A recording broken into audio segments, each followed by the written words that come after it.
All right. Welcome, everybody, to our Impactful Projects and Planning series. I'm Jamie Yazdani. In today's session, I'm going to be talking with Ricky Chilcott about implementation planning. So Ricky is a co-founder at Mission Met, where he combines his experience in software development, business strategy, operations, marketing, and project management to support mission-driven leaders globally, including in the US, Kenya, and Australia. He spearheads the development of CAUSE, which is Mission Met's strategic planning software. He lives in Southeast Ohio with his wife and son and enjoys serving in media and worship at his church. So welcome, Ricky. Thanks for joining me today. Yeah, thank you so much for having me, Jamie. Yeah, so tell us a little bit more about your work and your business. What impact are you hoping to create for your customers? Yeah, so thanks again for having me. I'm co-founder of Mission Met, and our mission is to make strategic planning simpler and more effective for mission-driven leaders. And that includes nonprofits, associations, libraries, strategic planning consultants, and those who are really just trying to make the world a better place. We started this company, or the idea for Mission Met and ultimately our software, CAUSE, grew out of meeting my business partner, Eric Ryan. And when we first met about 7 years ago, he shared with me that one of the most common problems in strategic planning is people create these plans and then they sit on the shelf. And so we started building some software to not only capture that plan, but keep it alive and to facilitate regularly reviewing, revising, and tracking that plan. There's not a lot of great data out there in the world, but only about half the nonprofits out there do some sort of strategic planning in some meaningful way. And only about half of those regularly review, revise, and track. And we've just seen so much of the power of strategic planning, greater alignment across the team, working together strategically. And when you do that, you can raise funds more easily, and you're more likely to meet your mission. So that's kind of some of the impact that we're hoping to create.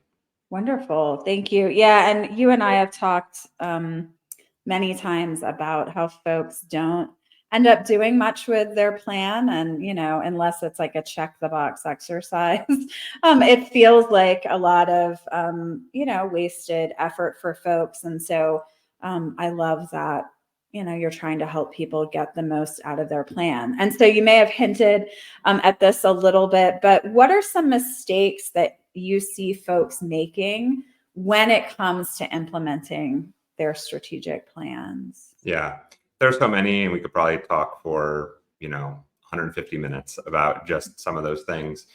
We actually, behind me, there is a book that my co-founder Eric wrote by the same name, Mission Met.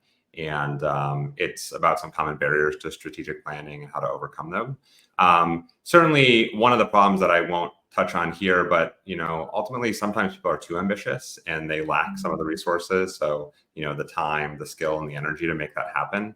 But if you work with a consultant, or if you're really thoughtful in your planning process, you can sort of mitigate some of those risks. And certainly, you'll learn over time as you start to execute, if you're measuring and tracking well, that maybe you were too ambitious and you need to scale back some of those things. But some of the other mistakes that I see is, it kind of starts from the beginning, starting with why. Why are you doing planning? Being really clear on that, and really involving the whole team, because people support what they help create. And so if you're not really engaging the full team, if you're just having the board come up with a strategy and passing it down, people aren't going to be bought in, and they're not going to be part of that, the execution of that, or the implementation of that plan. So that's a really big mistake. Oftentimes, people create really, really complex plans that are really hard to digest and understand. And so if people don't really understand it, they're not going to really often raise their hand and say, I'm very confused about that, right? So you need to work really actively in the planning process to create a easier to digest or a simpler plan. And the complexity, and if you're tackling complex challenges, maybe it's not addressing all of those challenges immediately, but slowly over time. And then two others, One is sort of a lack of championing. So there isn't, somebody's role, or ideally several people's roles, who would be championing the overall process and making sure that the strategic plan is accessible by everybody, is used by people, that they're kind of on the same page. And then when you get down deeper into the goals or the objectives or whatever you call them, not having clear champions for those sorts of things is definitely a problem. And then finally, just they don't really look at it. They don't actually track the plan, right? So they've built this plan, they've created a really pretty document maybe that gets shared publicly, but then kind of forget about it for 3 years, 5 years, 7 years, whenever your planning cycle starts again. And so, one of the big mistakes is just not having tools and systems and processes to, keep that plan alive and shared across the team. Yeah. Yeah, those are definitely mistakes. I see folks making, some of them I've even made myself in my former career. But I do think really, it's interesting when you look at a lot of strategic planning processes, they talk about all that engagement that you're doing at the beginning, and you're often, which is a great thing, engaging your community. But then it's almost like the engagement ends, Mm. right? And so you're not engaging them again through communication. You're not, engaging your staff or your team. And I think, yeah, that's why things don't get done. But I love the idea of a champion. I know recently I've seen some nonprofits, and worked with a nonprofit who did this, that, for each of kind of the bigger picture goals that they had a member of the board who was a champion, partnered with sort of someone on the staff team, Yeah. and they kind of took those goals on and were really, um, kind of keeping the message out there, making sure the things were getting done. And I think that can be a really great way to engage people, but also to make sure that that stuff continues to happen after that Yeah, final. I mean, just for a moment, there's a few different sort of hats that those champions, ideally two, maybe three, for a particular goal or a planning process overall, can wear. One is sort of that visioning piece, and being able to share that message and communicate that message out. I'm sure we'll talk a little bit more about celebrating success. That part of their role is to be vocal about when we are having the impact that we want, and being successful in that. And another role is sort of the management of, like, who do we communicate, when do we communicate with them, who needs to be aware of what's happening with this, kind of the racy project, Mhm. management sort of thoughts can kind of come into that picture there. But you find that, there's sort of this like visionary leader person that would be really Mhm. valuable, but also a kind of a manager who would, make sure that the process is being followed and it's being documented and that it's being tracked and revised. So Right. And I also think for, you mentioned a little bit the beginning that people sometimes get too maybe aspirational. And I think often I see nonprofits kind of struggle with that initial prioritization. You have a whole bunch of things that you want to do. Well, what are you going to do first? What can you actually do sort of in the first year? And a lot of people, which makes sense, kind of front load a lot of stuff in that first year, afterwards. But, I think there's often a way to kind of push some things to year two. You don't have to do everything in the first 6 months, although it doesn't hurt to at least have a plan, right, in the yeah. first month. Yeah, and sometimes we, on the consulting side of our business, we say it's okay to use this year to kind of finish your planning, right, Mhm. around a particular area. Like, we know we want to do something, in this aspect of our organization, or we know that we want to shift a program or something like that. But instead of saying like this year we're going to shift this program, instead saying like we're going to use this year to be strategic, understand what other organizations across the country are doing, really sort of understand Mhm. our theory of change, around like what we exactly want to do here, and then start implementing that maybe in year 2 or year 3. So absolutely. Yeah, I do think some of those sort of, because sometimes you need to assess something, and then sort of figure out what your actual next steps are. And those are great things to do, I think, in the first year. So we talked a little bit about this, but how can organizations better engage their teams during implementation? Yeah. So I have three bigger ideas. One is, having this cadence of review and measurement, and that's one of the mistakes. So that people often make is they don't really have this cadence of review and measurement. So every organization is going to be different, but we often say that those who are responsible in some way, shape, or form for being strategic and accomplishing strategic goals, which probably is almost everybody in the entire organization in some way, shape, or form. Even the janitorial staff or the kind of frontline staff are still very, very critical to the success of the organization. So they're still contributing to that strategic success. Should at least be aware and have access and be reminded about it. Maybe as part of their annual performance, evaluation, they could be thinking about, how is maybe one of my own personal goals in this next year is to contribute to this bigger thing. So one is just kind of setting that culture, but the other is for actual goals or objectives that you're actually, trying to make progress on in this next year, scoring those monthly, and then quarterly, perhaps looking with your board and giving them a status update on where we are on various things, what's off track, what we're not making progress on, what we've already done.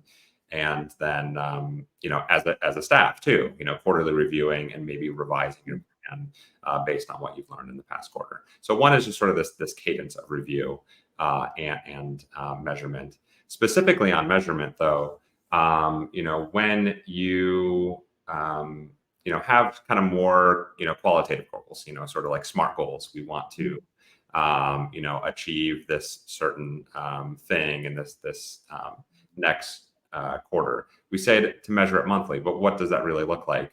Well, you can kind of get into the details. It starts to get into project management of what are the tasks and are we on track and are we accomplishing those, or are there any critical paths? But at a higher level, just answering three simple questions. What's working well, what's not working well, and what, based on those two things, are we going to do differently? And if you're on track and everything's coming along great, you can say, just keep doing what we're doing. But oftentimes it's that prompt or that reminder to kind of stop, introspect, and identify resources or things that you need. And then on more quantitative measures, metrics or KPIs or whatever, every KPI is going to be, some will change daily, some will change weekly, monthly, quarterly, et cetera. But having some sort of cadence of measurement in addition to that review. And then my third sort of big idea is having one place where your board and your staff and team members can really go and see where you are strategically right now, and have a single place. Certainly you can do that with a spreadsheet, and can get a lot of the basics done. But if you want to save time and you want to have different ways of visualizing things, then certainly looking at some sort of software to facilitate that, make that a lot easier and give you a lot of ability to say remind your team to measure their goals, so you don't have to do that, to produce presentations or other things. So those are the three big ideas. But kind of one of the most fun ones, and I'll just kind of slip this in there, is celebrating success. It's really easy for us as humans to be like, our goal is here and we want to achieve X and Y and Z, and we haven't quite, reached that. So let's keep pushing. And people get burned out. Jamie, you and I were talking a little bit about that, the run up here. And so having a culture of, shouting out successes, and making sure that team members are recognized when they're doing really good work, even if they, fell short or whatever, or, stories of impact that, you're working on this goal and you're working on this program, and just sharing those things. So just kind of celebrating success is really a critical thing. And I know that I can always do more of that. And I encourage other teams to do that as well. Wonderful. Thank you. Yeah. And to celebrate a little bit of your own success, obviously Causey is a software that can help people do many of those things that you were just talking about. But I do love the idea of celebrating success. And I do think sometimes strategic plans can feel like, it's just the board or the executive team that's responsible. But if we acknowledge the fact that folks throughout, kind of at every level of the organization are participating and helping and sort of making that clear, I think you'll get more engagement, you'll get more buy-in, and things might get done.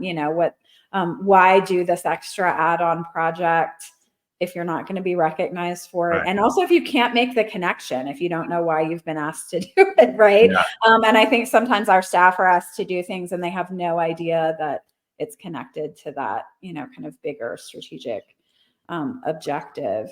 But so what's the best way for folks to reach out to you, to get a hold of you, to learn more about Mission Met and Causey?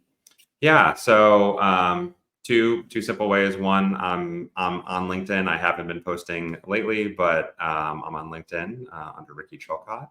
And if you're interested at all in getting a demo of Causey, the website is causey.app, causey.app. And if you schedule a demo, it'll be with me. So I'd love to meet you. And we also have a way of starting a trial if you just want to scope it on your own. Awesome. Wonderful. Well, thank you. I really appreciate your time. It's been a fun conversation. And thanks everybody for participating in another Impactful Projects and Planning session. Thanks. Yeah. Thank you, Jamie.